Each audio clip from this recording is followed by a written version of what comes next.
Tiredness, fatigue, in addition আরো হতে পারে সোয়েটিং, টায়ার্ডনেস, ফ্যাটিক, আর হচ্ছে আরো প্যালপিটেশন, এগুলো ফর্মে আসতে পারে। এবং এইগুলো যখন থাকে, এগুলোর সাথে যদি আমাদের enlargement of the thyroid gland থাকে, তাহলে আমাদের প্রভিশনাল ডায়াগনোসিস যাবে towards the hypothyroid disorder, either hypothyroidism or hyperthyroidism. তাহলে আমি এটা অ্যানাটমিক্যাল, এখন থাইরয়েড ডিসঅর্ডারের জন্য আমি অ্যানাটমিক্যাল পার্সপেক্টিভটা বলবো। তার মধ্যে at the end of the session তোমরা এটা বুঝতে পারবে, বা at the end of session তোমরা ডিসক্রাইব করতে পারবে বা রিয়েলাইজ করতে পারবে যে structure of the thyroid gland কেমন হয়। তা আমি স্ট্রাকচার অফ দ্য থাইরয়েড গ্ল্যান্ডে যাওয়ার আগে এখানে anatomy of the thyroid gland একটু বলছি, যে anatomy of the thyroid gland, thyroid গ্ল্যান্ডটা দেখতে কেমন, কোথায় থাকে, কিভাবে থাকে।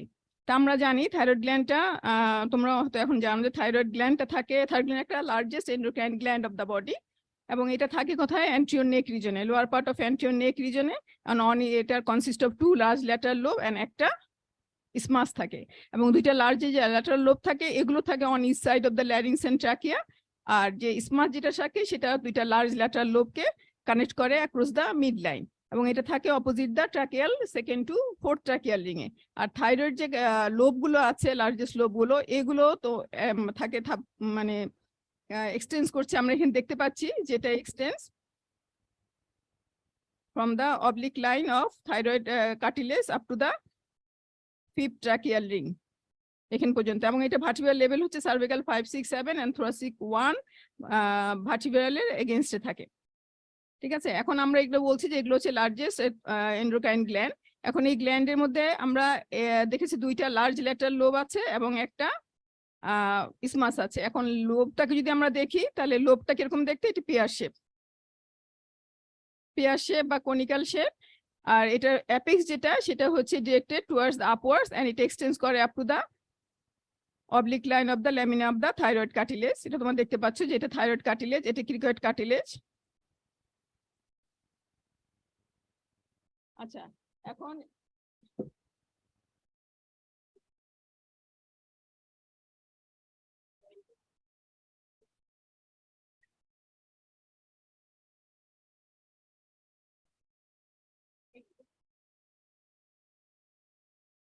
আচ্ছা এটা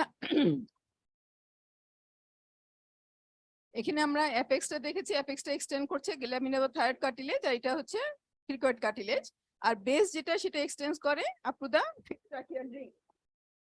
হ্যাঁ, আর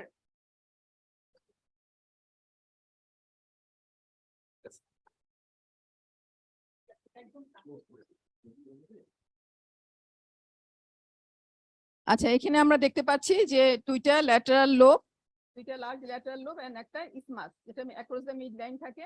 এটা that is the thin band of thyroid tissue. এখানে একটা আরেকটা পিরামিডাল লোব থাকতে পারে যেটা extends from the isthmus, or কোনো সময় one of the any lobe থেকে এক্সটেন্স করে টুয়ার্ডস দ্য হায়োইড বোন। আবার এই হায়োইড বোনের সাথে এটা পিরামিডাল লোব অ্যাটাচ থাকে by fibromuscular band, that is the levator thyroid glandularis এটাকে বলে। হ্যাঁ, এখন আমরা এখানে দেখেছি যে এখানে থাইরয়েড কার্টিলেজ, এটা ক্রিকয়েড কার্টিলেজ, এবং এইখানে যে থাইরয়েড গ্ল্যান্ডটা থাকে এটা এগেইনস্টটা তাহলে কি হবে, 2nd, 3rd, 4th tracheal ring এ থাকছে। এটা হচ্ছে একটা পিরামিডাল লোব।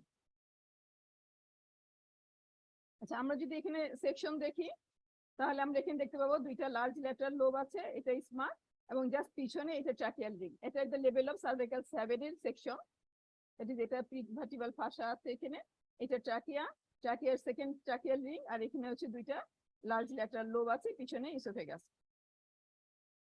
আমরা এবার আরেকটু পিছনে যাই। এখন এই লোব যেটা আছে, এই লোবটা কভার কি দিয়ে থাকে, লোব কভার করা আছে 2টা ক্যাপসুল দিয়ে, একটা হচ্ছে ট্রু ক্যাপসুল এন্ড একটা ফলস ক্যাপসুল। ট্রু ক্যাপসুল কি দিয়ে তৈরি হয়, আর জানো তোমরা কি দিয়ে তৈরি হয়, condensation of fibrous stroma of the gland. আর আউটার যে ফলস ক্যাপসুল সেটা ডিরাইভ ফ্রম প্রিট্রাকিয়াল ফাসা। এখানে আমরা দেখতে পাচ্ছি যে within between the true and false capsule পিছন দিকে পোস্টেরিয়র সারফেসে 2টা প্যারাথাইরয়েড গ্ল্যান্ড দেখা যাচ্ছে। আর এখানে বিনিথ দা ট্রু ক্যাপসুল নিচে একটা ভাস্কুলার প্লেক্সাস আছে, ভাস্কুলার প্লেক্সাস, যেটার ইম্পর্টেন্স আমরা বলছি এখানে এসে একটু পরে যাই। আচ্ছা, এখানে যেমন আমরা এটা থাইরয়েড গ্ল্যান্ড, এটা ট্রাকিয়াল পিকট কাটলেজ এন্ড ট্রাকিয়াল রিং। এই যে ফলস ক্যাপসুল, যেটা এই ফলস ক্যাপসুলটা পিছন দিকে এই পোস্টেরিয়র বর্ডারে এটা ঠিক থাকে। ফলস ক্যাপসুলটা পোস্টেরিয়র বর্ডারের দিকে থিন থাকে, কিন্তু এই যে মিডিয়াল সারফেসে এটা ঠিক হয়ে যায়। ঠিক হয়ে এটা অ্যাটাচ থাকে কার সাথে? ট্রাকিয়ার সাথে এবং পিকট কার্টিলেজের সাথে। ট্রাকিয়াল রিং এখানে আমরা দেখতে পাচ্ছি, এটার নাম হচ্ছে posterior suspensory ligament of Berry. It is suspensory ligament Berry that connects the thyroid gland with the cricoid cartilage and tracheal ring. এটার ইম্পর্টেন্স কি?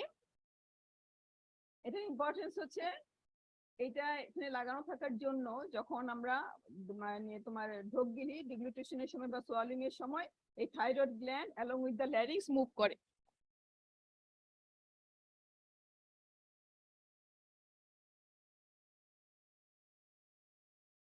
Thyroid gland along with the larynx move করে। কাজে এখন আমরা যেটা একটু আগে বলেছি, বা আরেকটা কাজ আছে যেটা এখানে লাগানো থাকার জন্য থাইরয়েড গ্ল্যান্ড যে বড় বড় দুইটা লোব আছে, এই বড় বড় দুইটা লোব এই যে মানে স্লিপ করে নিচে মেডিস্টামে পড়ে যায় না। ঠিক আছে, এখন আমরা যেটা একটু আগে বলেছি যে গয়টার হচ্ছে এনলার্জমেন্ট অফ থাইরয়েড গ্ল্যান্ড। আমাদের নেকে অনেক রকম সোয়েলিং হতে পারে, নেকে অনেক রকম সোয়েলিং হতে পারে, কিন্তু থাইরয়েড সোয়েলিং আমরা কি করে বুঝবো? যদি থাইরয়েড নেকে কোনো রকম কোনো একটা সোয়েলিং আছে, পেশেন্টকে যদি আমরা বলি যে ঢোক গিলতে, এবং এটা যদি এটার সাথে মুভ করে, ল্যারিংসের সাথে যদি মুভ করে ডিউরিং সোয়ালিং, তাহলে এটা ডেফিনেটলি এটা the swelling is on the thyroid gland. ঠিক আছে, ইম্পর্টেন্স হলো এটা। এখন আমরা একটা বলেছি যে between the true capsule and false capsule এর নিচে বিনিথ দা ট্রু ক্যাপসুল একটা ভেনাস প্লেক্সাস আছে। যে প্লেক্সাসটা থাকার জন্য আমাদের ইম্পর্টেন্স হচ্ছে যে ডিউরিং থাইরয়েডেক্টমি বা কোনো অপারেশনের সময় থাইরয়েড গ্ল্যান্ডকে রিমুভ করতে হয় along with the true capsule, যেহেতু ট্রু ক্যাপসুলের ভিতরে বিনিতে থাকে। তোমরা হয়তো পড়েছো আগে যে আরেকটা গ্ল্যান্ড ছিল আমাদের প্রোস্টেট গ্ল্যান্ড, যেটাতে ট্রু অ্যান্ড ফলস ক্যাপসুলের মাঝখানে ছিল ইন বিটুইন, যার জন্য ওখানে অপারেশনের সময় কি করা হতো? পোস্টাল গ্ল্যান্ড রিমুভ করতে হতো, রিমুভ করা যেত উইথ দা ক্যাপসুলটাকে রেখে দিয়ে। এখানে ট্রু ক্যাপসুল সহ রিমুভ করতে হবে। এই একটা। এখন আমরা আরেকটু যাই,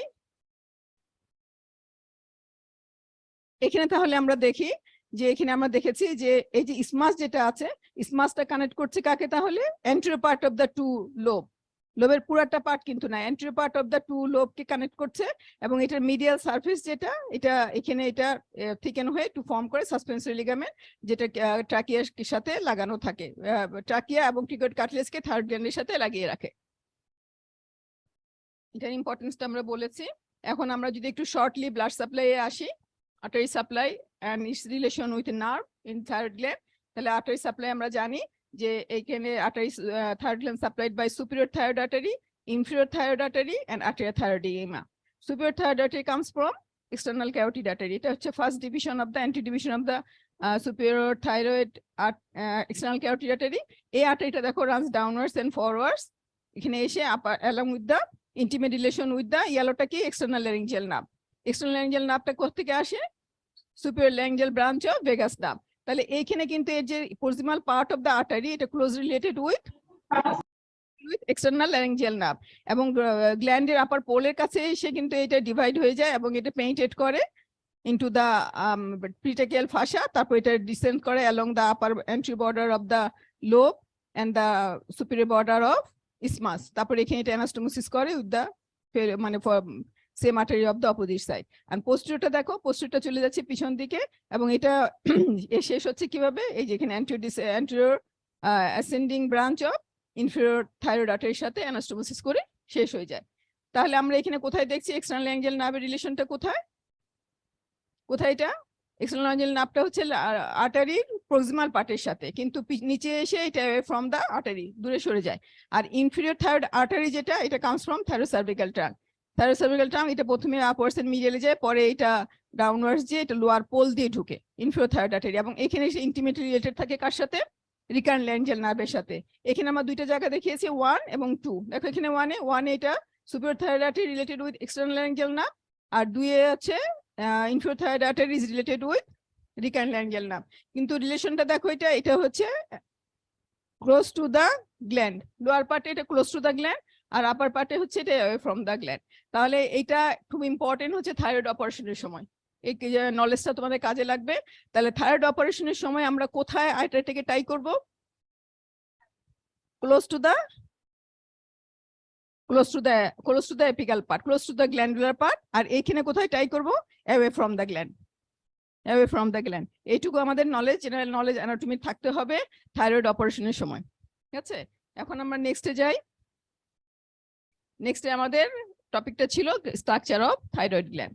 তাহলে থাইরয়েড গ্ল্যান্ডকে আমরা কি বলছি? একটা largest endocrine gland of the body, largest endocrine gland of the body. তাহলে এন্ডোক্রাইন গ্ল্যান্ডের যে এখানে দেখো তো এগুলো কি? প্যারাথাইরয়েড গ্ল্যান্ড, তাহলে এটা পোস্টেরিয়র পার্ট, তাই না? এটা পোস্টেরিয়র পার্ট। এখন আমরা গ্ল্যান্ড যে বলছি largest endocrine gland of the body. তাহলে এন্ডোক্রাইন গ্ল্যান্ড গুলা কিরকম হয়? আমরা যখন গ্ল্যান্ড দেখবো, একটা গ্ল্যান্ডের কি থাকে? দুইটা পার্ট থাকে, parenchyma and the stroma, parenchyma and stroma. আমরা এখানে কোনটাকে প্যারেনকাইমা বলবো এন্ড স্ট্রোমা? স্ট্রোমাটা হচ্ছে ক্যাপসুল। আমরা যে কোনো গ্ল্যান্ড পড়তে যাই, সেই গ্ল্যান্ডের কিন্তু একটা ফাইবারাস ক্যাপসুল থাকে, যেটা আমরা একটু আগে বলেছি, in the form of true capsule and false capsule.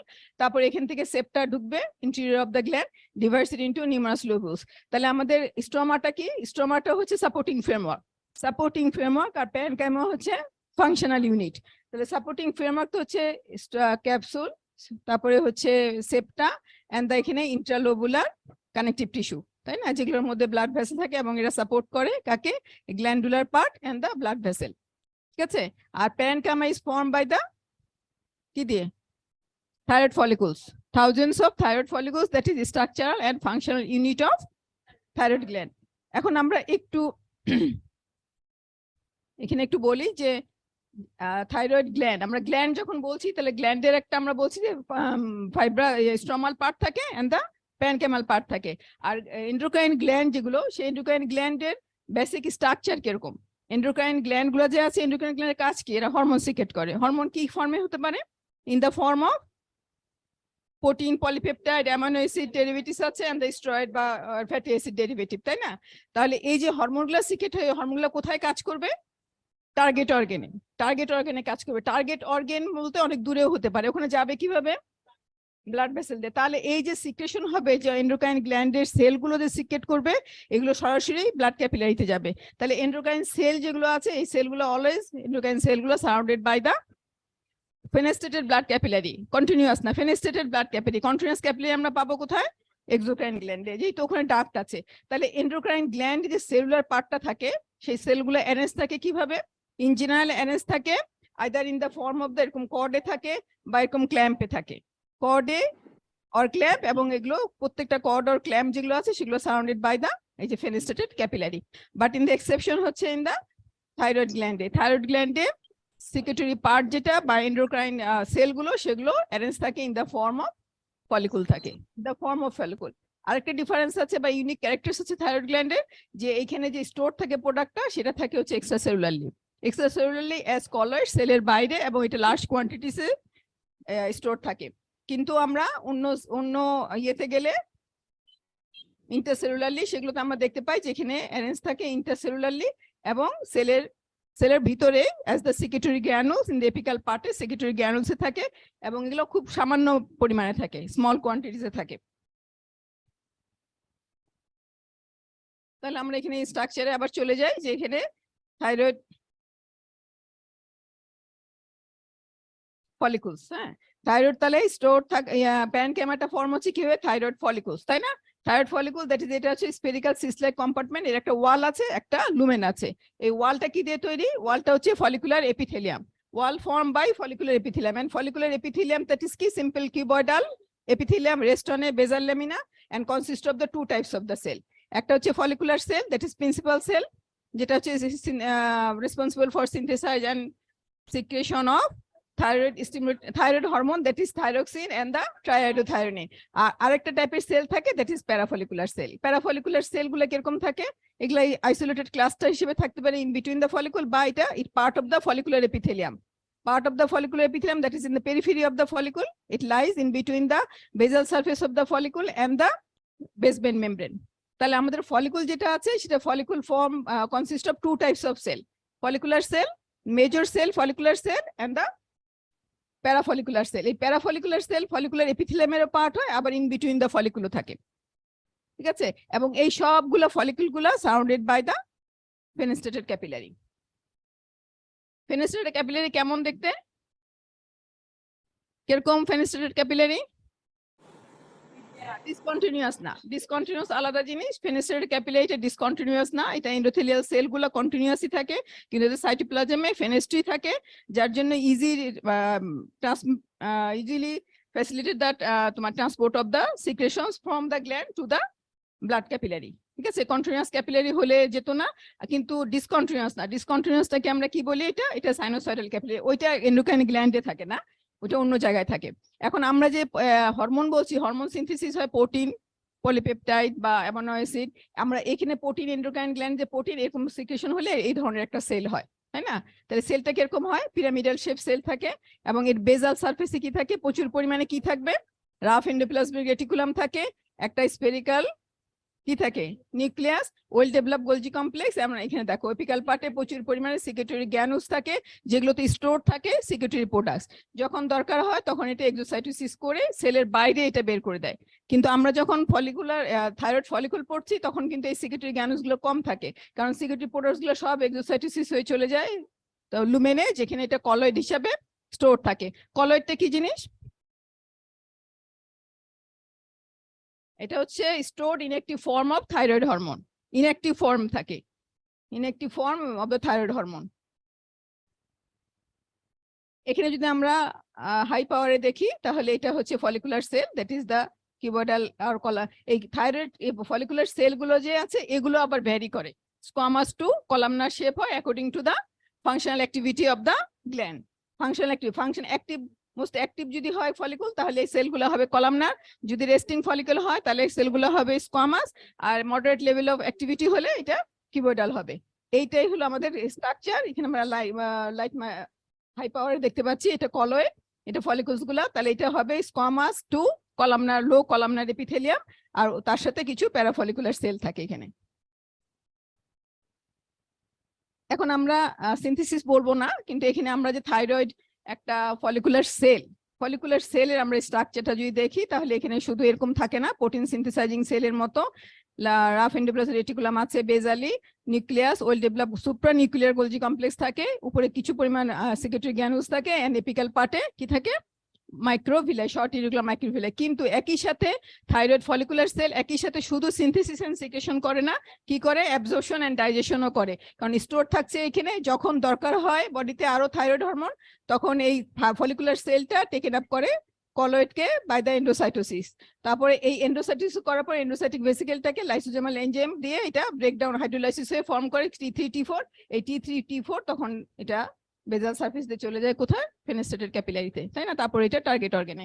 তাহলে আমরা একটা ফলিকুলার সেল যখন আঁকবো, থাইরয়েড ফলিকুলার সেল, তখন আমার দুইটা দরকার নাই, একটার মধ্যে আমাকে এভাবে দেখাতে হবে যে এখানে rich in rough endoplasmic reticulum, basal spherical nucleus, so well develop supranuclear Golgi complex, and apical পার্টে, ইন অ্যাডিশন এপিক্যাল পার্টে কতগুলো মাইক্রোভিলাই থাকবে, short irregular microvilli with numerous endocytic vesicles and লাইসোজোমস।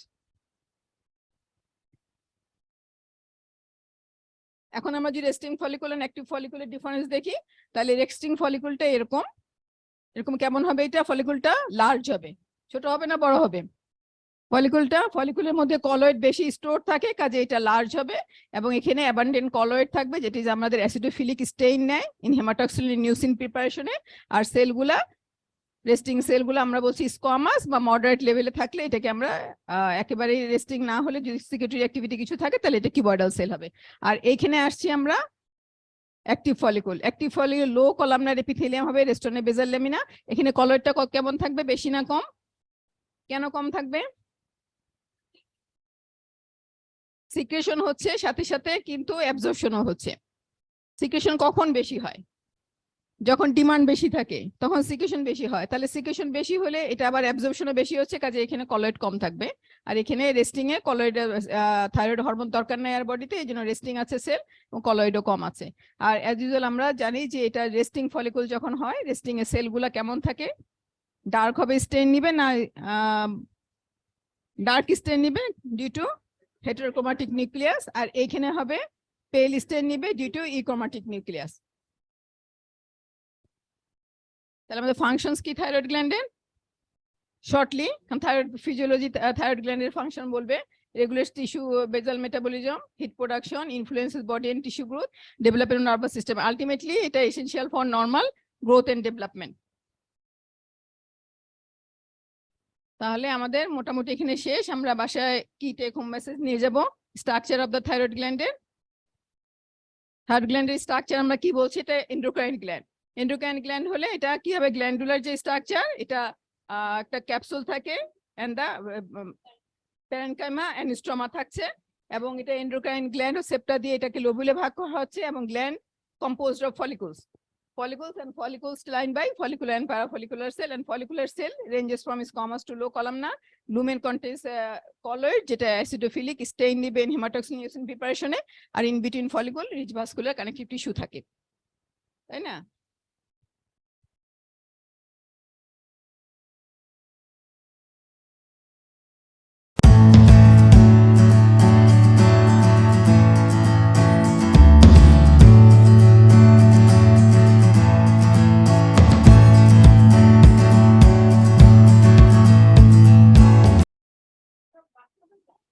Assalamu alaikum. This is Dr. Sumaira Safrin, Assistant Professor Physiology, Mugda Medical College. আমি আজকে একজনের গল্প বলতে আসছি, কোনো পড়াশোনা না। যার গল্প বলতে আসছি সে একজন হরমোন, এটা এতক্ষণে বোঝা হয়ে গেছে, কিন্তু সে এমন হরমোন যে মাথার চুল থেকে পায়ের নখ পর্যন্ত সবকিছু মেইনটেইন করে। তার নাম হচ্ছে থাইরয়েড হরমোন। তো থাইরয়েড হরমোন যে গ্ল্যান্ড থেকে আসে তারই নাম থাইরয়েড গ্ল্যান্ড। আমরা এখানে অনেকগুলো অবজেক্টিভ লিখেছি, থাইরয়েড সিনথেসিসের, থাইরয়েড হরমোন কিভাবে করে সিনথেসিস হয়, মেকানিজম অফ অ্যাকশন, থাইরয়েড হরমোনের বায়োসিনথেসিস। অনেক কথার পরেও যেটা শেষ কথা সেটা হচ্ছে এটা একটা হরমোনের শুধু গল্পই বলতে আসছি। এইটা আমরা মাত্র দেখে আসলাম অ্যানাটমি থেকে যে থাইরয়েড হরমোনটা কিছু ফলিকুলার সেলের থেকে বের হয়। এই থাইরয়েড যে গ্ল্যান্ডটা আছে, the lobes of thyroid contain many hollow spherical structure. এই hollow spherical structure গুলোর ভিতরেই থাকে কলয়েড, এবং এখান থেকেই তৈরি হয় thyroid hormone. In between the follicular cell এখানে থাকে কি? প্যারাফলিকুলার সেল বা C cell. Synthesis of thyroid hormone. Thyroid hormone কি টাইপের হরমোন? প্রোটিন? হ্যাঁ, thyroid hormone derivatives of amino acid tyrosine. হ্যাঁ, এটা কিন্তু প্রোটিন পলিপেপটাইড না, এটা হচ্ছে টাইরোসিন ডেরিভেটিভস একটা হরমোন। কিন্তু এই টাইরোসিন ডেরিভেটিভস এর জন্য আমাদের সিনথেসিসে প্রথমে কি লাগবে? এন্ডোক্রাইন পোর্শন অফ হাইপোথ্যালামাস থেকে একটা প্রোটিন হরমোন আসবে। এটা one type of tropic hormone, নাম হচ্ছে thyroid releasing hormone. Thyroid releasing hormone anterior পিটুইটারির উপরে কাজ করে আরেকটা প্রোটিন হরমোন বের করে, নাম হচ্ছে থাইরয়েড স্টিমুলেটিং হরমোন। এই থাইরয়েড স্টিমুলেটিং হরমোন আমার থাইরয়েডের উপরে কাজ করে T3 T4 তৈরি করে, but this is not a protein, এটা হচ্ছে অ্যামাইনো অ্যাসিড ডেরিভেটিভস। এখানে গিয়ে ওর কেমিক্যাল নেচার আবার চেঞ্জ হয়ে যায়। এই যে T3 T4 সিক্রেটেড হয় একটা থাইরয়েড গ্ল্যান্ড থেকে, T3 T4 কোনটা সবচেয়ে বেশি বের হয়? মেটাবলিক অ্যাক্টিভিটি কার সবচেয়ে বেশি থাকে? কে বেশি পটেন্ট হয়? পটেন্ট হয় T3, মেটাবলিক্যালি অ্যাক্টিভ মোর পটেন্ট হয় কিন্তু T4। কেন? এখন একটু দেখি আমরা। T3 T4 এর মধ্যে T3 লেস প্রোটিন বাউন্ড, যার সাথে অন্য কিছু ভার কম থাকে সে দ্রুত কাজ করতে পারে, সো সে হাইলি পটেন্ট। কিন্তু যার সাথে বেশি প্রোটিন, তার তো ওয়েট বেশি হয়ে যায়, সে অল্প কাজ করে। কিন্তু সবচেয়ে বেশি বের হয় T4, এবং এর হাফ লাইফও T3 থেকে বেশি। এই জন্য 97% পর্যন্ত মেটাবলিক্যালি অ্যাক্টিভ, লং টাইম ধরে মেটাবলিজমের সময় কাজ করে। আর T3 সবসময় অ্যাক্টিভ ফর্মে থাকে। তো আমাদের বডিতে যদি কখনো পটেন্ট হরমোনটা দরকার হয়, T4 কি করে? সঙ্গে সঙ্গে কনভার্ট হয়ে যায় T3 এবং আমাদের বডির নিডটাকে মিট আপ করে। এখানে কি দেওয়া হচ্ছে? Mechanism of thyroid hormone. অনেক বড় ছবি, ছোটবেলায় এই ছবিটা দেখলে আমার অনেক ভয় লাগতো, কিন্তু এটা একটু আমরা যদি সহজভাবে গল্প করে পড়ি। তাহলে থাইরয়েড হরমোন কি কি hormone? Thyroid hormone T3 and T4 chemical nature কি ছিল? Amino acid derivatives. এর তাহলে রিসিপ্টর কোথায় থাকবে? নিউক্লিয়াসে। Very good. T3 T4 cell মেমব্রেনকে ক্রস করে সাইটোপ্লাজমকে ক্রস করে নিউক্লিয়াসে আসবে এবং নিউক্লিয়াসে একটা specific receptor that is thyroid hormone রিসিপ্টরের সাথে বাইন্ড করবে। এই থাইরয়েড হরমোন রিসিপ্টরের সাথে retinoid X receptor closely attach থাকে। যখন এটা রিসিপ্টরের সাথে বাইন্ড করবে তখন ডিএনএ স্পেসিফিক যে জিন পোর্শন থাকবে এই জিন পোর্শনটা কি হবে? অ্যাক্টিভেটেড হয়ে যাবে। জিন অ্যাক্টিভেটেড হয়ে যাবে তার মানে এখানে কি হবে? ট্রান্সক্রিপশন হবে, ফরমেশন অফ এমআরএনএ। তাহলে নিউক্লিয়াসের ভিতরে আমার ট্রান্সক্রিপশন হয়ে যে এমআরএনএ তৈরি হলো এটা বের হয়ে আসবে সাইটোপ্লাজমে এবং এসে ট্রান্সলেশন হবে, that is new protein synthesis. এই যে নিউ প্রোটিন সিনথেসিসটা হলো, এই নিউ প্রোটিন সিনথেসিস অনেক জায়গায় কাজে লাগবে, যেমন গ্রোথে কাজে লাগবে, সেন্ট্রাল নার্ভাস সিস্টেমে কাজে লাগবে, কার্ডিওভাস্কুলার সিস্টেমে কাজে লাগবে, মেটাবলিজমে কাজে লাগবে এবং অন্যান্য সকল সিস্টেমেই কাজে লাগবে। কারণ আমি বলেছি থাইরয়েড হরমোন কোথা থেকে কোথায় কাজ করে? মাথার চুল থেকে পায়ের নখ পর্যন্ত সব জায়গায় কাজ করে। তাহলে দেখেন প্রথমে কি হলো? ট্রান্সক্রিপশন হলো, ট্রান্সলেশন হলো। মূল জিন এক্সপ্রেশনের কাজ কিন্তু তাহলে কি? ট্রান্সক্রিপশন। এরপর আমরা দেখছি biosynthesis of thyroid hormone. Biosynthesis of thyroid hormone অনেক কঠিন একটা জিনিস, সত্যি না ভুল?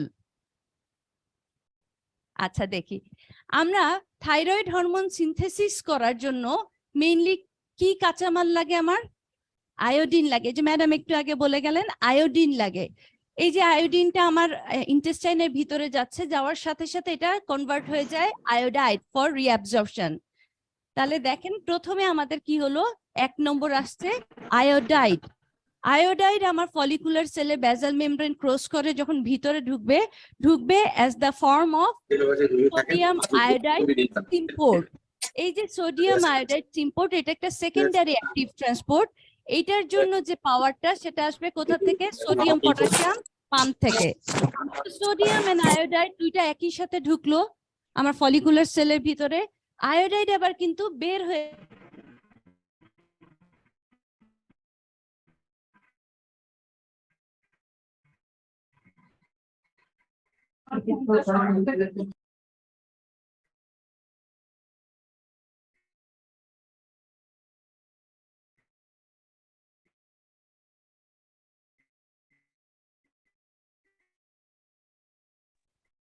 দুই নম্বর স্টেপটা দেখেন, endoplasmic reticulum and Golgi apparatus থেকে কি তৈরি হচ্ছে? থাইরোগ্লোবিউলিন। এই থাইরোগ্লোবিউলিনটা বের হওয়ার পরে কি হবে? 3 নম্বর স্টেপ হবে, দ্যাট ইজ আয়োডাইডটা আয়োডিনে কনভার্ট হবে। আয়োডাইডটা আয়োডিনে কনভার্ট হবে, এটা হচ্ছে অক্সিডেশন অফ আয়োডাইড। এই যে আয়োডাইডটা আয়োডিন হলো, এই জন্য যে এনজাইমটা লাগবে এটা হচ্ছে হাইড্রোজেন পারক্সাইড। আয়োডিনটা থাইরোগ্লোবিউলিনের সাথে যে 4 নম্বর স্টেজে এসে বাইন্ড করবে, এটার নাম হচ্ছে অর্গানিফিকেশন। তাহলে অর্গানিফিকেশনে আয়োডিনেশন এন্ড কাপলিং হবে। আয়োডিনেশন এন্ড কাপলিং মানে কি? থাইরোগ্লোবিউলিনের সাথে একটা আয়োডিন লাগবে, মোনো আয়োডোথাইরোনিন, 2টা লাগবে ডাইআয়োডোথাইরোনিন, 3টা লাগবে ট্রাইআয়োডোথাইরোনিন, 4টা লাগবে থাইরক্সিন। এই স্টেপটাকে বলা হচ্ছে coupling reaction.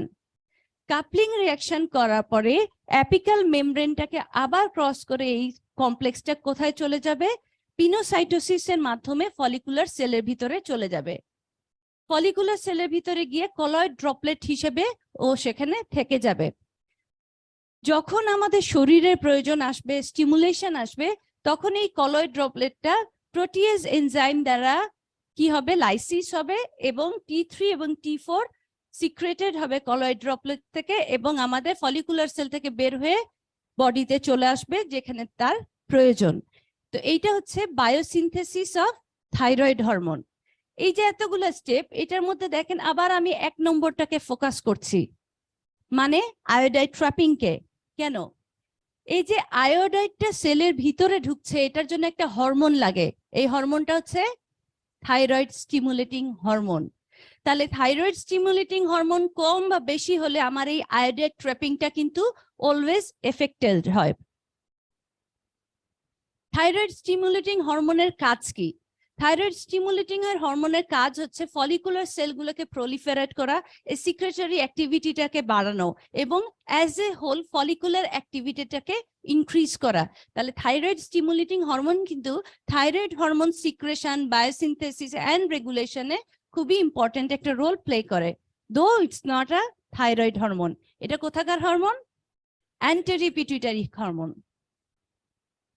Regulation of secretion of thyroid hormone, already আমি এই গল্পটা বলে ফেলেছি। এন্ডোক্রাইন পোর্শন অফ হাইপোথ্যালামাস থেকে থাইরয়েড্রফিক রিলিজিং হরমোন আসে, এটা অ্যান্টেরিয়র পিটুইটারি থেকে থাইরয়েড স্টিমুলেটিং হরমোন নিয়ে আসে এবং এটা পেরিফেরিতে থাইরয়েড গ্ল্যান্ডের উপরে কাজ করে। কোথায় কি তৈরি করে? T3 এবং T4 তৈরি করে। T3 T4 যদি ব্লাডে বেশি বেড়ে যায় তাহলে ও ইনহিবিটরি রিফ্লেক্স দেয় যে আর আমার টিআরএইচ আর টিএসএইচ লাগবে না। যদি কমে যায় তাহলে আবার স্টিমুলেটরি এফেক্ট পাঠায় যাতে আরো বেশি করে টিআরএইচ এন্ড টিএসএইচ আসে। এবং এই সব কিছু মেনটেন করার জন্য আমার কাঁচামাল হচ্ছে আয়োডিন। আয়োডিন আমার ডেইলি রিকোয়ারমেন্ট হচ্ছে 150 microgram per day, 1 milligram per week আর 50 মিলিগ্রাম পার ইয়ার। এটা কি সবসময় এই রেঞ্জেই থাকবে? কি মনে হয় সবসময় রিকোয়ারমেন্ট এরকম হবে? Very good. একজন বললো প্রেগনেন্সি, তার মানে স্ট্রেসফুল কন্ডিশন, প্রেগনেন্সি যেখানে আমার বডিতে ডিমান্ড বেশি হয় সেক্ষেত্রে কিন্তু আমার আয়োডিনের ডিমান্ডটাও বাড়িয়ে দিতে হয়। এখন কথা হচ্ছে source of iodine. Source of iodine আমি যদি বলি, অলরেডি একজন বলছে সি ফুড, একে আমি দুই ভাগে ভাগ করি, একটা হচ্ছে এন্ডোজেনাস আর একটা হচ্ছে এক্সোজেনাস। এন্ডোজেনাস কি? এই যে আমি থাইরোগ্লোবুলিনের মধ্যে কাপলিং করলাম না, করে mono iodo, die iodo, try iodo, thyroxine জমা করে রাখলাম, এর মধ্যে দুইটা জিনিস তো বের হয়ে আসলো, T3 and T4। জমা থাকে কে? Mono iodo thyronine and di iodo thyronine. এরা মোটামুটি 3/4 আনইউজড হিসেবে থেকে যায়। যখন আমাদের বডির ভিতরে আয়োডিনের প্রয়োজন হয় তখন এই কলয়েড ড্রপলেট থেকে এরা ডিআয়োডিনেশন প্রক্রিয়ার মাধ্যমে আমাদের বডিকে আয়োডিন সাপ্লাই করে। এটা হচ্ছে এন্ডোজেনাস। আর এক্সোজেনাস কি? ওই যে আমরা বললাম sea food, salt, table salt, water, vegetables, এগুলোর মাধ্যমেও কিন্তু আমরা আয়োডিন পেয়ে থাকি। এখানে আমি এই রেগুলেশন অফ থাইরয়েড হরমোনটাই একটু দেখিয়েছি। হাইপোথ্যালামাস থেকে প্রথমে আসে থাইরয়েড্রফিক রিলিজিং হরমোন, এটা পিটুইটারির উপরে কাজ করে, থাইরয়েড স্টিমুলেটিং হরমোন রিলিজ করে। থাইরয়েড স্টিমুলেটিং হরমোন থাইরয়েডের উপরে কাজ করে T3 T4 সার্কুলেশনে রিলিজ করে। এই T3 T4 ইনহিবিটরি এফেক্ট দেয় both in hypothalamus and pituitary, ফলে এই নেগেটিভ ফিডব্যাক রেগুলেশনের মাধ্যমে আমাদের থাইরয়েড হরমোন সিনথেসিসটা সবসময় রেগুলেট হয়।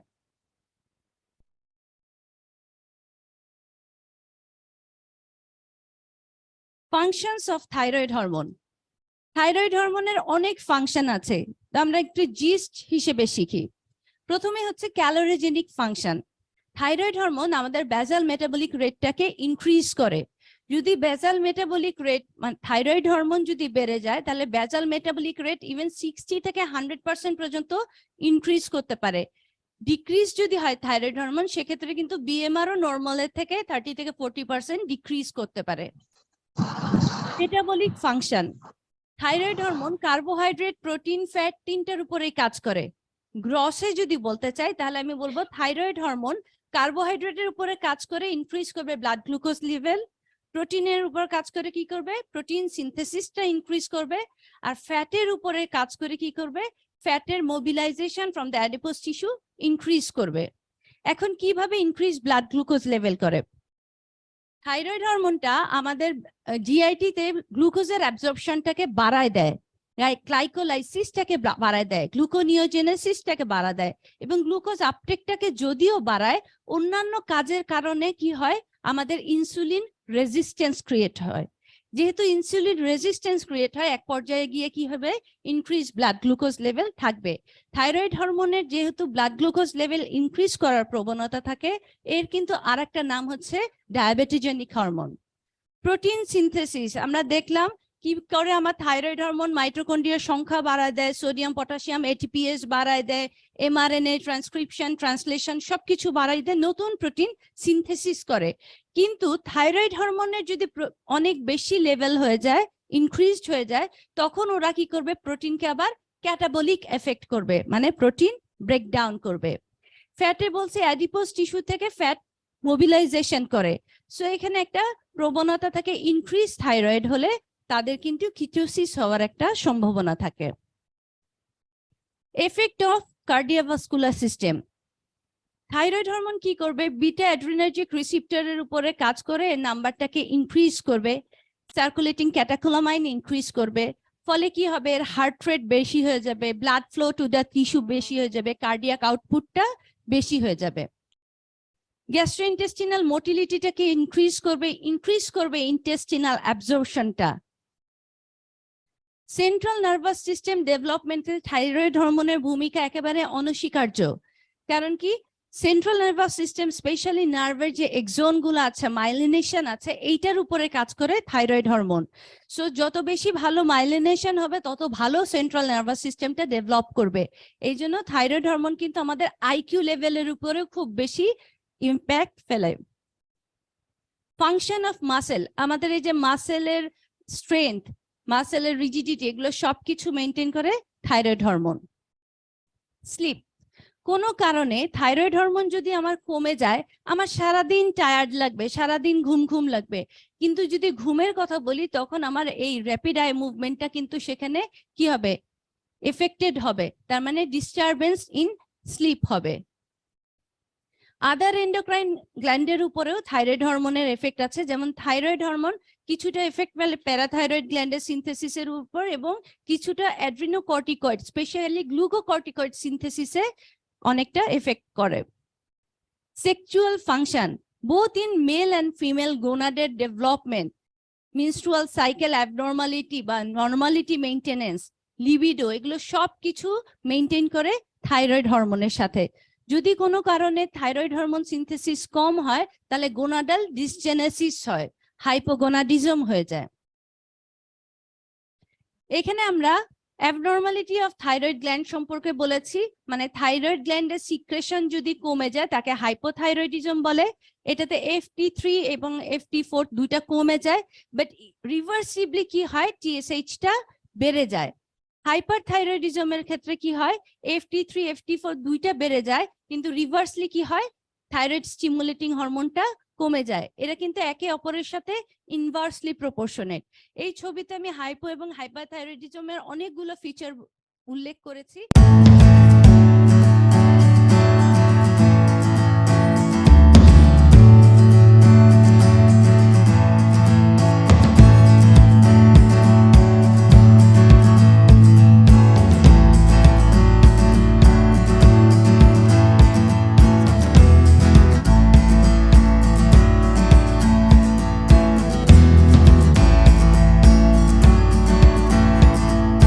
জানাবেন। Thank you. So thyroids, you know, there will be some raw materials of the thyroid hormone synthesis. So already you know, many of the speaker talk about the raw materials. One is thyroid iodines, another is tyrosine. So what are the objectives of today's learning session? You know the homeostasis of iodine, importance of iodines. There are so small classifications of thyroid disorder and thyroid function test and interpretations. Okay. So we are taking the iodine from the dietary sources. You know, there is a 120 microgram per day iodine enter the thyroid gland to formations of the thyroid hormones. Apart from the 120, only 80 micrograms is required for the T3 and T4 synthesis. Or another 40 microgram per day of iodine goes into the ECF. So our dietary iodine, 80% is excreted through the urine, and only 20% iodine is synthesis and required in our body. We know repeatedly already we're telling this T3, T4 is the hormones of the thyroid gland. And what happened, what are the functions and what are the importance of the iodine? So we take iodine in the form of iodide. And this iodide is already told the sodium iodide enter the follicular cell. And these iodide is entered by the follicular cell iodide, and we know these are the trace elements. Our food nutrition card. So these trace elements iodide crosses the follicular cell, and what happens is that there will be the iodinations. How it is the iodination? Very important oxidation process, iodide converted to iodine, and these iodine by the peroxidase enzyme. And peroxidase, every steps there is some mechanism, and then it will be combined with the essential amino acid, and this amino acid is the tyrosine, and tyrosine and the thyroglobulin. The thyroglobulin is the complex protein, and this thyroglobulin and tyrosine bind with the iodide in the positions of the 3' and the 5'. We know the tyrosine is the benzene ring containing compound, 6 carbon containing compound. So this iodine attached with the 3 position and 5 positions. Okay. Most of the there are the 4 iodine attached with formation for the T4 and only the 3. First of all, when the thyroid gland produce, they will produce the T4. Then T4, you see the T4 is deiodinase by the deiodinase enzyme, and it will be formed T3, and there will be reverse T3. So the normal human thyroid iodination compound, 3% MIT, 33% DIT, diiodotyrosine, and 35% T4, and only 7% T3, okay? And very trace amount RT3, and these are the very negligible and inactive forms, okay? So this is in the biochemistry aspect of the importance of the iodine. Next, when you go in the road, you can see there are so many thyroid patients. So as a medical student, as a future doctor, how will you diagnose this? And the thyroid hormone diagnosed by the test. What are the tests we will perform in the laboratory for the patient? Measurement of plasma TSH concentration. So you know the normal value. Measurement of the plasma thyroid hormone concentration. That means T3 and T4. So these are the T3 plasma normal values of the T4, free T4, plasma total T3, and free T3. Next. We are doing some of the special tests for diagnosis. These are all the thyroid antibody.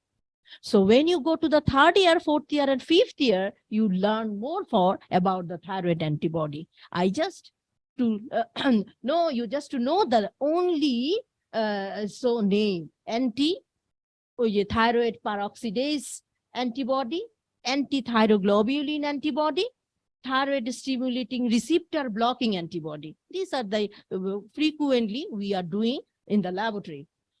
There are some of the tests, TRH, thyroid TSH stimulating test, T3 suppression test. So in this stage of the first professional exam, you are not details on that. But when you go on the postgraduate, you have to know this test, okay? Other tests for assessment of metabolism of the patient, you every time you checked blood sugar estimation and cholesterol estimation. And also you have to be measure thyroid binding globulin.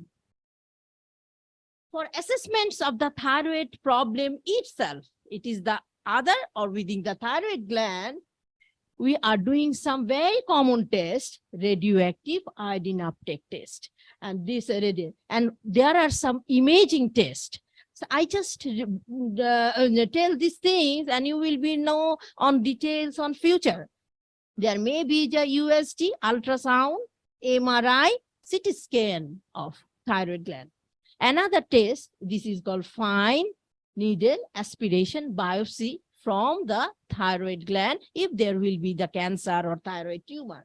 And there will some non-specific hormones we assess for the thyroid patient. What are the non-specific hormone? And these are the isoenzyme. You know the isoenzyme. Okay, so these are the CPK, lactate dehydrogenase, and AST, aspartate aminotransfer. We know thyroid cannot be moved alone. It is a very compiled with the plasma protein. And what are the thyroid plasma protein? One is thyroid binding globulin, TBG. We assess the TBG in our blood every time, and transthyretin and the thyroxine binding pre-albumin. Okay, and albumin we have to be checked frequently in our laboratory. So there are the very few the classification, that means types of thyroid disorder: hypothyroid, hyperthyroid, nodular goiters, or thyroid cancer. So how you measure, how you interpret, if you see the TSH level, T3. So when the TSH level, we know that these are the normal point, 5 to 5 micro international unit per liter. So these are the normal TSH level. So when there will be more than 20, so this may be the primary hypothyroidism. There may be the low, there may be a secondary hypothyroidism, and there is a non-detectable. Some of the patient, we get the report, there is a TSH is a very 0.01, 0.005. So when it is a very low or undetectable, that time you can diagnose there may be hyperthyroidism. Another test we will do total T4 and total T3. But this total T4 and 3 binding with plasma protein. So if the albumin or plasma protein decrease, so you cannot assess appropriately. That's why all the time the best report, best test, free T3 and free T4. So when there is a free T3 and free increase, there may be the hyperthyroidism. And it may the decrease, there will be the hypothyroidism. Okay.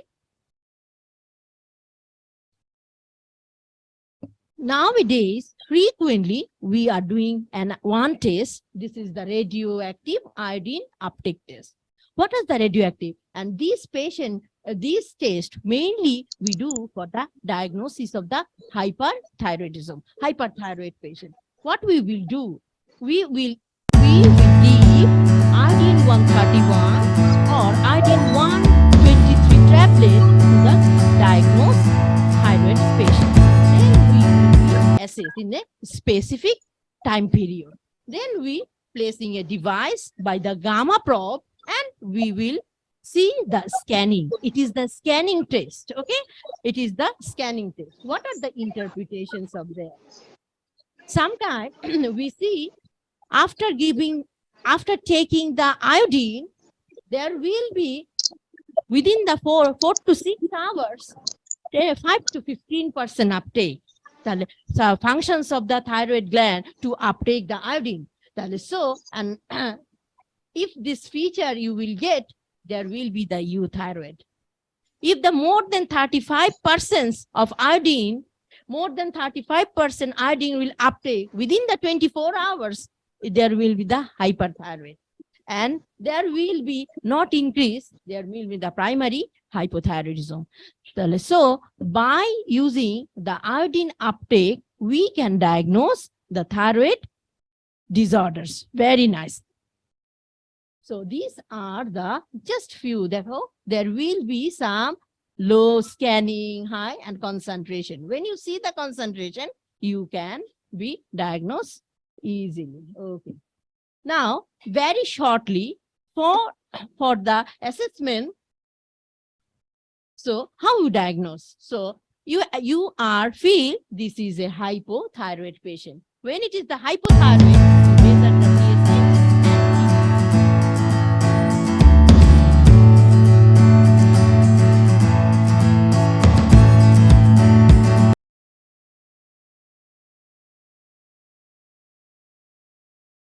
Good morning to everyone. My beloved student, me, Professor Mohammad Asadul Kabir, Professor and Head Department of Medicine, Dhaka Medical College. Now already learned about the anatomy, physiology, and some biochemistry part of thyroid gland. And I will discuss only on the clinical aspect of this thyroid gland, what we found in our clinical practice of medicine and so on. And how can we assess if the thyroid gland is some disease? There is some anatomical structure, there is some physiology which is normal. But if any problem or any pathological condition that can lead to some disease, and that you have to know in some points, I will not go through the details, I'll just focus some points also.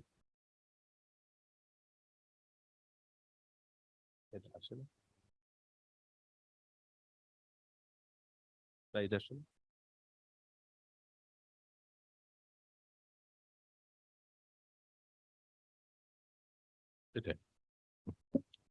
Thyroid disorder. You know the thyroid function, that is the iso function, that is the normal physiology. If the hormone, that is the most largest endocrine gland that secretes the hormone, there are so many endocrine glands, you know. Among this, the thyroid gland is very important. This thyroid hormone is over-secreted or over-function, that is called hyperthyroidism. If it is under-function, that is less functioning, that is called hypofunction, that is hypothyroidism. On the other hand, there are some hormones, but it acts in the receptor level. If the receptor level is resistant to the action of the thyroid gland, that will create another problem, and sometimes some malignancy in the thyroid gland. These are grossly the common practice, clinical practice, that these are the problem of thyroid gland. And if you look at the condition where the condition may arise, that is the most commonly the Graves' disease and some adenoma, etc. That is the most common cause of hyperthyroid state. And there may be some inflammation that is called the itis, that is the Hashimoto's thyroiditis, that may lead to the hypothyroid state also.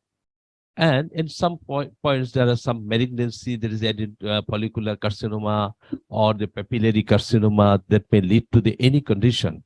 This is the most commonly presented in our clinical practice day-to-day life. And how can we assess?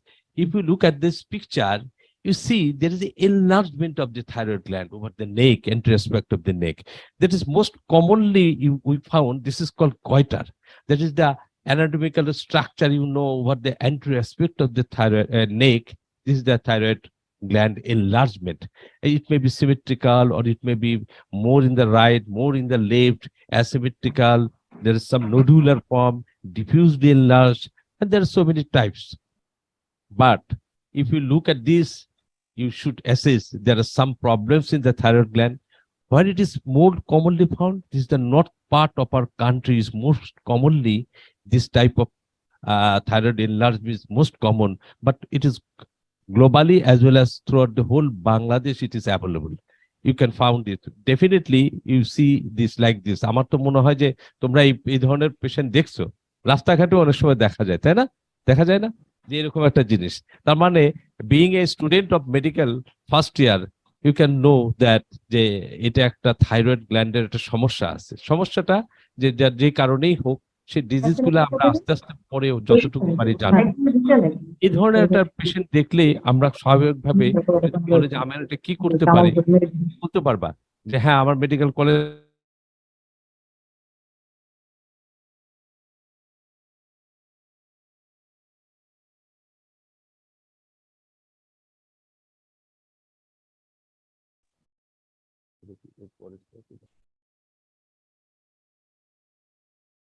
you already know the physiological function of the thyroid gland.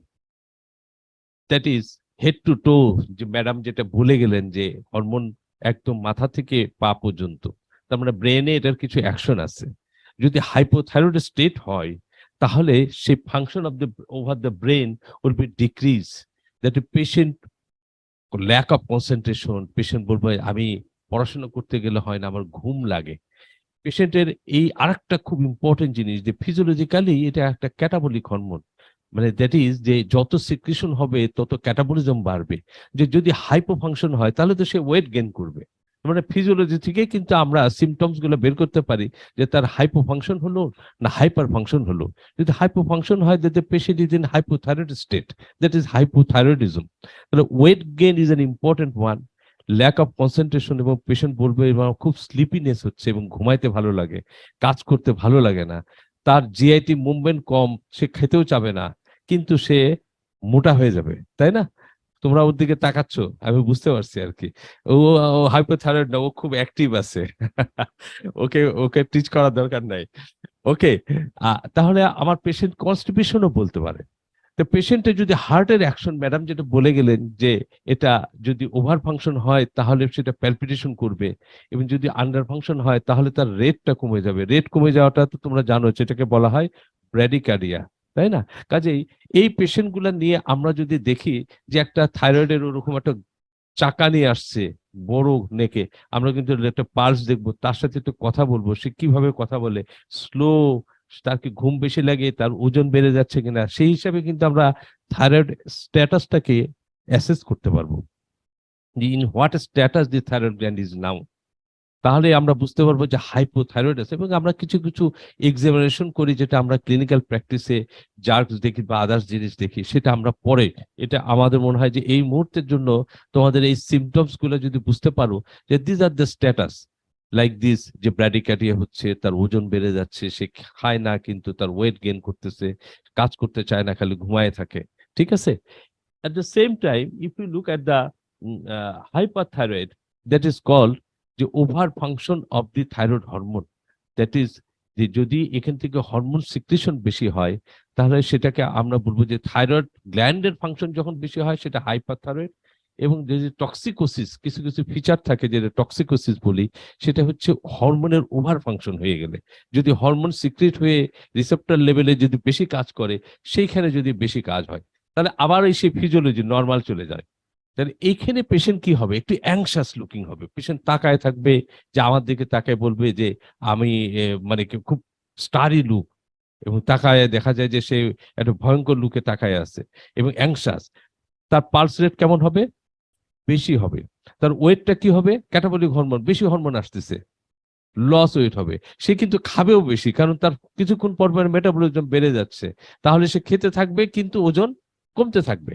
তার palpitation, তার pulse rate বেশি, তার সবসময় এই blood প্রেশারটাও কিন্তু এরকম হয়ে যায় যে সিস্টোলিক প্রেশারটা উপরে, ডায়াস্টোলিক প্রেশারটা নিচে, that is wide pulse pressure. এই ধরনের পেশেন্ট দেখলে যখন আমরা এক্সামিন করি বা তার সাথে কথা বলি, তখন এই জিনিসগুলো দেখে আমরা অ্যাসেস করতে পারি যে থাইরয়েড স্ট্যাটাসটা হাইপারথাইরয়েড স্টেটে চলে গেছে। অল দিস স্টেট যদি নর্মাল থাকে তাহলে ইউথাইরয়েড স্টেটও থাকতে পারে। একটা পেশেন্টের নেক রিজিয়নে যদি একটা এনলার্জমেন্ট থাকে, তার মানে যে তার হাইপার হয়ে গেল অথবা হাইপো হয়ে গেল তাও না, এটা ইউথাইরয়েড স্টেটও হতে পারে, মানে all the physiological function is within normal range, সেই নর্মালেও থাকতে পারে। যে সব দিক থেকে বিবেচনা করলে ওই ধরনের একটা পেশেন্টকে আমরা দেখতে পারি। অন দ্য আদার হ্যান্ড, যদি কোনো পেশেন্ট আমাকে বলে যে আমার ওজন বেড়ে যাচ্ছে, তাহলে আমার কিন্তু ধারণা করতে পারি যে এটা হাইপোথাইরয়েড হতে পারে। আবার যদি কোনো পেশেন্ট বলে যে আমার ওজন কমে যাচ্ছে, তাহলে আমরা ধরে নিতে পারি যে পেশেন্টের হাইপারথাইরয়েড হতে পারে। Other hand, other causes of weight gain and weight loss is also present, সেটাও আমরা জানি, যেমন ম্যালিগনেন্সিতেও তো মানুষের ওয়েট কমে যায় বা ডায়াবেটিসও কমে যায়, কিন্তু this is one of the important cause. Now, I will discuss another point. This is very important one. If you look at this baby, এই বেবিটাকে বলা হয় ক্রিটিন বেবি, যেটা খুব আর্লি এজে পেডিয়াট্রিক ইউনিটে গেলে আপনারা দেখতে পারবেন যে এরকম বাচ্চারা আসে যাদের গ্রোথটা কম এবং তাদের ইন্টেলেকচুয়ালি অ্যাবনর্মালিটি, মানে ইন্টেলেকচুয়াল মানে অ্যাবিলিটি যেটা, গ্রোথ যেটা, সেটা হয় নাই। এটাকে বলা হয় ক্রিটিনিজমে কনজেনিটাল হাইপোথাইরয়েডিজম বা আর্লি এজে হাইপোথাইরয়েডিজম হয়, তাদেরকে হয়। যেটা অ্যাডাল্ট হচ্ছে সেটাকে আমরা বলতেছি মিক্সিডিমা। কিন্তু যেটা বাচ্চাদের হচ্ছে সেটাকে বলা হয় cretinism. Why it is very important এই কারণে যে এই বেবিগুলা যখন মায়ের পেটে ছিল তখনই কিন্তু আমাদের স্ক্রিনিং করা উচিত ছিল।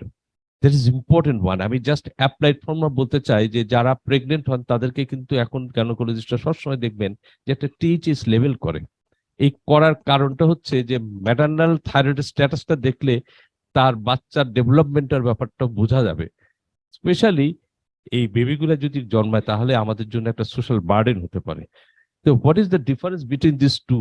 একটা জিনিস মনে রাখবেন যে মিক্সিডেমা একটা থাইরয়েড হরমোন কমে গেছে, কিন্তু ক্রিটিনিজমটা সবচেয়ে বেশি কম হয় হচ্ছে আয়োডিন ডেফিসিয়েন্সির জন্য। এবং one of the important cause of thyroid enlargement is iodine deficiency. এবং আমাদের দেশের কিছু কিছু জায়গায় আয়োডিন ডেফিসিয়েন্সি দেখা যায়, যার জন্য গভর্নমেন্ট কিন্তু আয়োডাইজ সল্ট করে সারা বাংলাদেশে সাপ্লাই দিচ্ছে। এটার পিছনের রিজনটা কিন্তু এটা, যাতে সবার আয়োডিন ডেফিসিয়েন্সি না হয়। কারণ আয়োডিন ডেফিসিয়েন্সি হলে যেমন আমাদের একদিকে অ্যাডাল্টের সমস্যা হচ্ছে, অ্যাজ ওয়েল অ্যাজ নিউবর্ন বেবিদেরও সমস্যা হচ্ছে। সেই হিসাবে যাদের ক্রিটিন বেবি হয় তাদেরকে কিন্তু আয়োডিন রিপ্লেসমেন্ট দেওয়া হয়, আর যাদের আমাদের মিক্সিডিমা বা হাইপোথাইরয়েড হয় অ্যাডাল্টের, তাদের কিন্তু থাইরয়েড রিপ্লেসমেন্ট দেওয়া হয়, মানে থাইরয়েড হরমোনটা পাওয়া যায়। খুব ফরচুনেটলি এই হরমোনটা মুখে খাইলেই হয়। যেমন ধরেন ইনসুলিন কিন্তু আমাদের ইনজেক্টেবল ফর্মে দিতে হয়, প্যারেন্টাল রুটে দিতে হয়, কিন্তু থাইরয়েড হরমোনের একটা লাকিলি একটা জিনিস, যেটা ট্যাবলেট খাইলেই হয়ে যায়, কাজে মাত্রাটা খালি যোগ করে দিয়ে দিলে হয়ে যায়। নাও সাম ইনভেস্টিগেশন। তাহলে আমাদের কাছে যখন এই পেশেন্ট গুলো আসে যে এটা enlargement of the thyroid gland, আমরা কিভাবে এটা ইনভেস্টিগেট করতে পারি? To see the anatomy. Anatomy দেখার জন্য খুব সহজ ইনভেস্টিগেশন কোনটা? আল্ট্রাসোনোগ্রাম, তাই না? খুব কমন সব জায়গায় সারা বাংলাদেশের, আপনি একেবারে গ্রাসরুট লেভেলে যেখানে যাবেন সেখানে। তবে স্কিল হ্যান্ড দরকার, কারণ সবাই এই পোর্শনটুকু আল্ট্রাসোনোগ্রাম অনেক সময় করতে পারে না। সেটা একটা ইম্পর্টেন্ট জিনিস। আল্ট্রাসোনোগ্রাম করলে আপনি ভিতরে কি ধরনের সিস্টিক স্ট্রাকচার নাকি solid structure, what about the blood circulation, কি ধরনের হচ্ছে তার কতটুকু ইকোজেনেসিটি আছে, এটা কোর্স ইনহোমোজেনাস না হোমোজেনাস, সবকিছু অ্যাসেস করলে এটা ম্যালিগনেন্সি নাকি কোনো নন ম্যালিগনেন্ট লিশন, কয়টা নোডিউল আছে, একটা না পাঁচটা, সবকিছু কিন্তু তারা ডিসক্রাইব করে দিতে পারে। অ্যাট দ্য সেম টাইম আমরা কিন্তু স্ক্যান করতে পারি, যেটা আমার বায়োকেমিস্ট্রির ম্যাডাম একটু আগে পুড়িয়ে গেলেন, যে কিছু কিছু আইসোটোপ দিয়ে স্ক্যান করা হয়। নিউক্লিয়ার মেডিসিন বলে একটা ডিপার্টমেন্ট আছে, আপনাদের জানা আছে। এইখানে কিন্তু ওই ক্যামেরা আছে, গামা ক্যামেরা। আপনারা জানেন যে আলফা রে, বিটা রে, গামা রে সবকিছুকে কিন্তু ইউজ করা হয়। এই গামা রেটা দিয়ে, গামা ক্যামেরা আছে যারা আপনার ওখানে যখনই ইন্ট্রোডিউস করা হবে যে আয়োডিন যুক্ত 131, ওইটাকে রিড করতে পারে সে কখন ওই থাইরয়েড গ্ল্যান্ডের ভিতরে ঢুকলো এবং কখন বের হলো, কোথায় জড়ো হলো, কতক্ষণে জড়ো হলো, এটা এটা রিড করতে পারে। সেটাকেই বলা হয় স্ক্যান। স্ক্যান সম্বন্ধে বোঝা গেছে তো? স্ক্যান মানেই হচ্ছে এরকম, কার কোনটা দরকার সেটা দিয়ে ওইভাবে করা হয়। তাহলে অ্যানাটমিক্যাল স্ট্রাকচার দেখার জন্য আমার দুইটা important investigation, one is ultrasonogram and another one is scan, that is isotope scan বা যেটাই বলেন রেডিও অ্যাক্টিভ টেস্ট ইত্যাদি ইত্যাদি। এর বাইরে যদি আপনি ফিজিওলজি দেখতে চান তাহলে কি করব আমরা? তাহলে আমরা হরমোন লেভেল দেখব। ব্লাডের স্যাম্পল নিয়ে আমরা ফ্রি হরমোন লেভেলে দেখতে পারি, বাউন্ড হরমোন লেভেলে দেখতে পারি। অলরেডি ফিজিওলজির ম্যাডামরা কিন্তু বলে গেছে যে কতটুকু হরমোন কার সাথে বাউন্ড করে থাকে। তাহলে আমরা টোটাল হরমোনও দেখতে পারি, আমাদের কিন্তু অ্যানালাইজার দিয়ে আমরা ফ্রি হরমোন লেভেলও দেখতে পারি। তো ফ্রি হরমোন লেভেল দেখলে আমরা, এবং টিএইচএস লেভেল, সেটা দেখে কিন্তু আমরা থাইরয়েড স্ট্যাটাসটাকে আমরা যেমন ক্লিনিক্যালি অ্যাসেস করলাম, সেটা বায়োকেমিক্যালি কিন্তু ওটার সাথে ম্যাচ করাই নিব আমরা, তাই না? যদি আমরা হাইপোথাইরয়েড বলি তাহলে T3 T4 লেভেল কেমন হবে? কমবে, তাই না? কম, এটা তো জেনুইন হরমোন। আর টিএইচএস লেভেলটা বেড়ে যাবে। অন দ্য আদার হ্যান্ড যদি আমরা দেখি ক্লিনিক্যাল অ্যাসেসমেন্ট করে দেখলাম যেটা হাইপার থাইরয়েড মনে হচ্ছে, আমরা ব্লাড প্রেশার বেশি, পালস প্রেশার বেশি, পালস বেশি, ওয়েট কমে গেছে, পেশেন্ট অ্যাংশাস, আমরা T3 T4 লেভেল কি হবে?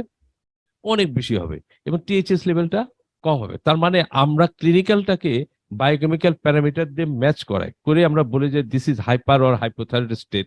অ্যাট দ্য সেম টাইম যদি আমাদের অ্যাসেসমেন্ট থাকে যে ভিতরে অনেক কিছু স্ট্রাকচারাল অ্যাবনরমালিটি আছে কিনা, আমরা কিন্তু রেসপেক্টিভ দুইটা ইনভেস্টিগেশন বললাম, এই দুটাতে আমরা বের করে নিয়ে আসতে পারি। এখন যদি কজ বের করতে হয় যে আমাদের কি কারণে এই জিনিসগুলো হলো, সেক্ষেত্রে কিছু ইমিউনোলজিক্যাল স্টাডি আছে, sir there are some antibody. তোমাদের হয়তো একটু নতুন লাগতে পারে যে অ্যান্টিবডি আবার কি জিনিস, মানে বডির নিজস্ব সিস্টেমকে নিজেই ধ্বংস করে এই ধরনের কিছু কিছু ইমিউনোলজিক্যাল ফেনোমেনন আছে, মানে বডির প্রোটেক্টিভ সিস্টেম। সেই অ্যান্টিবডি গুলোকে কিন্তু আমরা মেজার করতে পারি। সেই মেজার করলে আমরা টু সি দ্য কজ, মানে কি কারণে হলো, এগুলো ফার্দার স্টাডি, তাহলে সেই অ্যান্টিবডি মিডিয়েটেড আমরা বিভিন্ন ধরনের ট্রিটমেন্ট প্রোফাইল এবং ইত্যাদি ইত্যাদি করে থাকি। ঠিক আছে, এইটুকু আমার মনে হয় যে ইনভেস্টিগেশনের মধ্যে, এবং কিছু ইন্টারপ্রিটেশন ম্যাডাম এর আগে দিয়ে গেছেন বায়োকেমিস্ট্রির, তোমরা নিজেরা জানো, এবং আমরা এই ক্লিনিক্যাল অ্যাসপেক্ট নিয়ে এবং এই ইনভেস্টিগেশন দিয়ে এরপরে আমরা ফার্দার অন্যান্য প্রসিজিওরে যাই। তো when you diagnose a case of hyperthyroid আর হাইপোথাইরয়েড, সাপোজ হাইপোথাইরয়েড, কি চিকিৎসা দিব আমরা? Thyroid replacement. একটু আগে বললাম যে মুখে খাওয়ার ট্যাবলেট, সেটার মাত্রাটা আমরা অ্যাডজাস্ট করবো according to the thyroid hormone level and the THS level, যে কতটুকু তার লাগবে। ঠিক আছে, যদি হাইপার থাইরয়েড হয় তাহলে তো হরমোন বেশি আছে, তাহলে এটা কাজে বাধা দিতে হবে আর কি, রাজনীতি করতে হবে আর কি।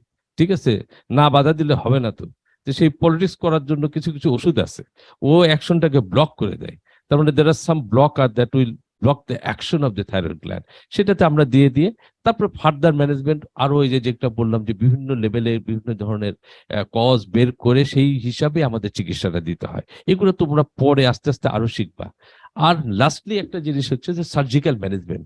কোনো কোনো ক্ষেত্রে সার্জিক্যাল ম্যানেজমেন্টে আমাদের যেতে বাধ্য হতে হয়, কারণ সেই পেশেন্ট গুলা সম্বন্ধে আমাদের প্রফেসর সালমা ম্যাডাম বলবেন এখনই। এখন তোমাদের মধ্যে থেকে কোনো কোশ্চেন আছে কিনা? Do you have any question regarding this clinical aspect? শেষে ওকে, তাহলে আমরা লাস্টে কোশ্চেন আনসার সেশনে আলাপ করব। Now I will invite the surgical part of thyroid status and the thyroid gland, Professor Salma madam.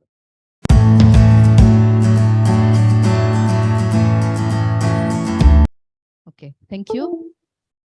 I'm Professor Salma Sultana, and I'm working as a head of the Department of Surgery, Dhaka Medical College Hospital. So I don't know whether I will meet you within my tenure when you come for third year. Okay, so you are going to be third year in next November, so we'll meet again. So today I'll be talking on the surgical aspects of thyroid disorder. যেমন আমরা পড়ে এসেছিলাম first ইয়ারে, এখন তোমরা পড়ছো first year second ইয়ারে anatomy, physiology, biochemistry. Third year fourth ইয়ারে যেতে যেতে বা ফিফথ ইয়ারে যখন আসলে সার্জারি পড়বে, তখন কিন্তু সব আবার একটু একটু আমরা ভুলে যাব, তাই না? তাহলে এগুলি একটু রিক্যাপ করতে হবে। তাহলে আমরা একটু রিক্যাপ করব প্রথমেই। দিয়েছেন যাচ্ছে না তো, স্লাইডটা মুভ করছে না। ওকে ওকে, সো আমাদের আজকে অবজেক্টিভ কি? What is the objective? After this session, we'll again discuss whether we have achieved the objectives or not. The first objective is to appreciate the surgical anatomy of thyroid gland. যেটা already আমাদের anatomy madam পড়িয়েছেন। আমরা just একটু short recap করব। What is the surgical important anatomy relationships we must know. Then identify the indications of surgery in the thyroid diseases. কোন ক্ষেত্রে আমরা আসলে thyroid surgery করব। And what are the different types of thyroid surgery? কি কি আমরা করে থাকি? And the list the complications of thyroid surgery. যে আমরা যদি আমাদের নলেজ এবং স্কিল অ্যাপ্লাই না করি, তাহলে আমরা কি কমপ্লিকেশন হতে পারে, যেটা we must avoid. So recap কি thyroid anatomy আমরা সবাই এতক্ষণ জানি।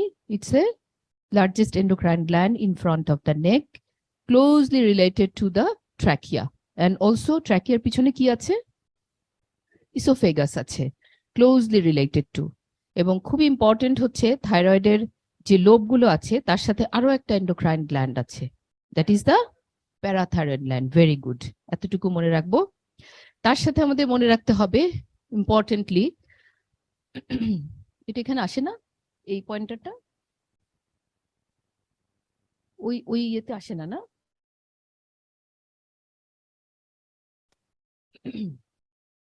খুব ইম্পর্টেন্টলি মনে রাখতে হবে আমাদের যে ভ্যাসেল থাকে, ভ্যাসেলের সাথে কিছু নার্ভের রিলেশন থাকে, তাই না?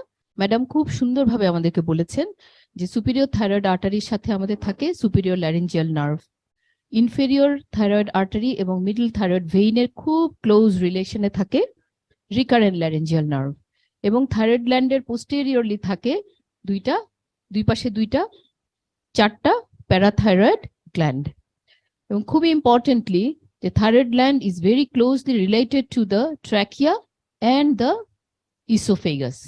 So these are the structures we must remember, and we must know the relative anatomy of thyroid gland. So next is very important, is the, on a surgical perspective, is the lymphatic drainage. The cervical group of lymph nodes e thyroid gland drain করছে, তাই না? এখন দেখো যে thyroid gland এর যে cervical group of lymph node যেটা, সেটা দেখো, এটা আমরা সবাই, তোমরা এতদিনে নিশ্চয়ই পড়েছো, এটা they are classified in different groups and they lie along the great vessels of the neck, তাই না? যে কোনো লিম্ফ নোড আমাদের সারা শরীরে it lies runs along the great vessels, supplying যে আর্টারি আছে তার সাথেই লিম্ফ্যাটিক ড্রেনেজটা রান করে। এবং থাইরয়েড গ্ল্যান্ডের চারপাশে যত cervical group of lymph nodes আছে সবগুলোতে কিন্তু ইনভলভ হতে পারে in case of thyroid disease. Namely কি ধরনের ডিজিজ লিম্ফ নোড ইনভলভ হয়? Yes, very good. Carcinoma of the thyroid gland. So the neck is divided into anterior and posterior triangle, তাই না? By the sternocleidomastoid muscle. Excellent. So এই যে anterior triangle এ একটা group of lymph nodes থাকে, posterior triangle A group of lymph nodes থাকে, এবং আমরা surgically এই লিম্ফ নোড গুলোকে divide in different levels. Level 1 submental, level 2, level 3, level 4, কেমন? posterior triangle লেভেল 5, এবং এই যে প্যারাট্রাকিয়াল, দিস ইজ লেভেল 6। তাহলে বলো তো, যদি ম্যালিগন্যান্সি হয় থাইরয়েড গ্ল্যান্ডে কোন লেভেলের লিম্ফ নোড ইনভলভ হবে first? Good, very good, level 6। তাহলে লেভেল 6 প্যারাট্রাকিয়াল, অনেক সময় এরকম হয় যে thyroid no swelling is there, nothing is there, young lady has come with small hard nodule besides the trachea, ট্র্যাকিয়ার পাশে একটা ছোট্ট নোডিউল নিয়ে আসছে, তোমার নাই। ওকে, এটা কিন্তু খুবই অ্যালার্মিং, এবং ছোট্ট নোডিউল দেখে অনেক সময় আমরা ইগনোর করি, কিন্তু that may be the metastatic lymph node, level 6 lymph node, যেটা ইউজুয়ালি কমনলি মেয়েদের হয় papillary carcinoma of the thyroid. এটাই প্রেজেন্টেশন হতে পারে, কোনো থাইরয়েড সোয়েলিং নোডিউল কিছুই নাই, just paratracheal lymph node. So it is very important, আমরা যখন ক্লিনিক্যাল ক্লাসে যাব, যে নেক এক্সামিনেশন, থাইরয়েড এক্সামিনেশনে লিম্ফ নোড এক্সামিনেশন, এবং কোন কোন গ্রুপের লিম্ফ নোড আমরা দেখব সেটা খুব important. Okay, so the levels of the lymph nodes আর very important regarding surgical management. Now বলো তো এখানে কি কি দেখা যাচ্ছে, কি কি ধরনের, এটা তো স্যার বলেছেন না আমাদের আসাদ স্যার, যে enlargement of the thyroid gland is called the goiter, কিন্তু গয়টারের ডিফারেন্ট টাইপস অফ গয়টার আছে। দেখে দেখে কি মনে হয় বলো তো, এই গয়টারটা কিরকম মনে হচ্ছে? ভেরি গুড, তোমরা সব জানো, আই এম ভেরি হ্যাপি। সে নোডিউলার, দেখেই মনে হচ্ছে যে অনেকগুলো নোডিউলস আছে, তাই না? এটা কিরকম মনে হচ্ছে? এটা কোনো নোডিউল দেখা যাচ্ছে? নো, ইট ইজ ডিফিউজ, কোনো নোডিউল নাই, সে ফ্ল্যাট, একই রকম সব জায়গায় ডিফিউজ। এটা কিরকম, কয়টা নোডিউল দেখা যাচ্ছে? একটা, তাহলে সলিটারি নোডিউল। তাহলে তোমার দেখো এটা মাল্টি নোডিউলার হতে পারে, সলিটারি নোডিউল হতে পারে, এটা তো দেখা যাচ্ছে না, this is also case of solitary nodule, আর এটা ডিফিউজ হতে পারে, তাই না? So different types of goitre হতে পারে। নাও কখন আমরা সার্জারি করব? মেডিকেল ট্রিটমেন্ট স্যার বলে গিয়েছেন যে হাইপার থাইরয়েড হলে তোমার কিভাবে ট্রিট করতে হবে, হাইপোথাইরয়েড হলে, কিন্তু কখন উইল গো ফর সার্জারি, তাই না? একটা হচ্ছে কি যে তোমরা বলেই ফেলেছো, একটা indication, yes, different types of malignancy হয় থাইরয়েড গ্ল্যান্ডে, যেটা আমরা ক্লিনিক্যাল ক্লাসে পড়বো, কিন্তু নিউপ্লাসিয়া, যে কোনো ম্যালিগনেন্সি, সেটা যদি কনফার্ম হোক বা সাসপিশন হোক, উইল গো ফর সার্জারি। ওকে, তাহলে দেখো যে আমরা ডায়াগনস্টিক ইনভেস্টিগেশনে পড়েছিলাম যে একটা এফএনএসি করা হয়, যখনই আমাদের কোনো সাসপিশন হবে রিগার্ডিং দ্য থাইরয়েড সোয়েলিং, তখন একটা এফএনএসি করা হয়, বা থাইরয়েডের আশেপাশে যে কোনো সোয়েলিং। সো এফএনএসি যদি পজিটিভ হয়, এফএনএসি কে এক্সপ্লেইন করার বা ইলাবোরেট করার কতগুলি ল্যাঙ্গুয়েজ আছে, যেগুলো এখন লাগছে না, থাই 3 to 5 এটা বলে। তো যাই হোক, এফএনএসি পজিটিভ, যেখানে একটা ম্যালিগনেন্ট সেল দেখা যাচ্ছে অথবা এখানে সাসপিশিয়াস সেল দেখা যাচ্ছে, then you must go for surgery. Then any clinical suspicion, যে আমার সন্দেহ হচ্ছে ম্যালিগনেন্সি হতে পারে, লাইক সলিটারি ছেলেরা কিন্তু ইমিউন না, মেয়েদের প্যাপিলারি হয় দেখে ছেলেরা খুব ভালো থাকবে তা কিন্তু না। ওকে, সলিটারি থাইরয়েড নোডিউল যদি থাকে ইন এ মেল সেক্স, সেটা কিন্তু more chance of transformation into malignancy. So male sex with a solitary thyroid nodule, any fixity, thyroid swelling বলেছেন না ম্যাডাম, অ্যানাটমি ম্যাডাম, যখন তুমি ডিগ্লুটেশন করছো it will move because of the yes Berry's ligament, good. So because of the Berry's ligament, কিন্তু দেখো এটা move করছে না, অথবা আমি যখন থাইরয়েডটাকে হাতে নড়াতে চাচ্ছি তখন সোয়েলিংটা মুভ করছে না, ইট ইজ ফিক্সড, তখন আমার সাসপিশন হবে।